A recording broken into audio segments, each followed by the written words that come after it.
as people, as Christians, we are to continue to pray and seek God for what's next. And I got something I want y'all to see.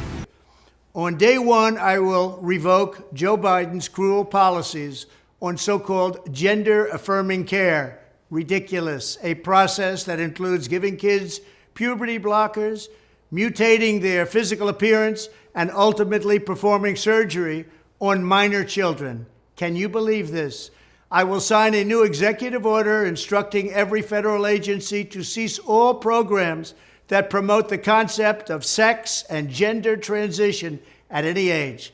I will then ask Congress to permanently stop federal taxpayer dollars from being used to promote or pay for these procedures and pass a law prohibiting child sexual mutilation in all 50 states. It'll go very quickly.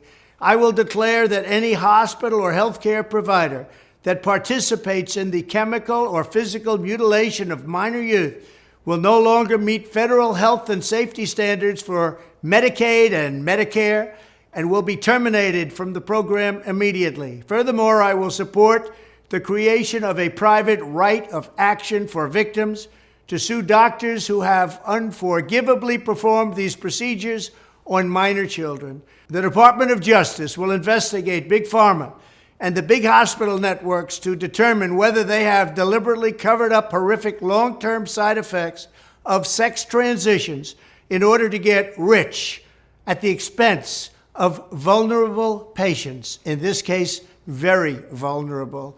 We will also investigate whether Big Pharma or others have illegally marketed hormones and puberty blockers, which are in no way licensed or approved for this use. My Department of Education will inform states and school districts that if any teacher or school official suggests to a child that they could be trapped in the wrong body, they will be faced with severe consequences, including potential civil rights violations for sex discrimination and the elimination of federal funding.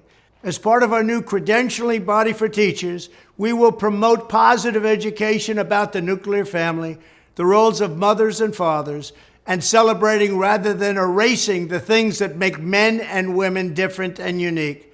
I will ask Congress to pass a bill establishing that the only genders recognized by the United States government are male and female, and they are assigned at birth.